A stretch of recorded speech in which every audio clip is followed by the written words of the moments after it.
7.5 ভরি স্বর্ণ অথবা 7.5 তোলা রূপা অর্থাৎ 1,80,000 টাকা, যার গচ্ছিত থাকবে 10, 11, 12, তাদের জন্য কুরবান ওয়াজিব। আল্লাহর হুকুম জানিয়া এই ওয়াজিব নামাজ যেমন কুরবানিও তেমন। ওয়াজিব বলতে নামাজ, কুরবানি সব ওয়াজিবের ভিতরে অন্তর্ভুক্ত।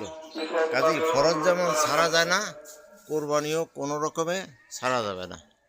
কাজেই ইসলামের প্রত্যেকটা হুকুম দুনিয়া থেকে করে যাইতে হবে।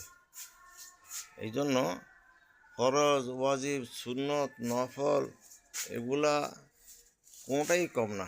যদি কেউ নফল ছাড়লো, তারপরের দিন সুন্নত ছাড়িয়ে দিবে, কেউ সুন্নত ছেড়ে দিবে, ওয়াজিব ছেড়ে দিবে, কেউ ওয়াজিব ছেড়ে দিবে, একসময় ফরজও ছেড়ে দিবে। এই জন্য ইসলামের কোনো একটা মাসালা কোনটা থেকে কোনটা কম না। মরতে হইলে এগুলো করতে হবে, আর এগুলো করার জন্য আলেম ওলামা থেকে জানতে হবে। আর নসের যারা ইসলামী কলার, তাদের কাছ থেকে জেনে নিতে হবে।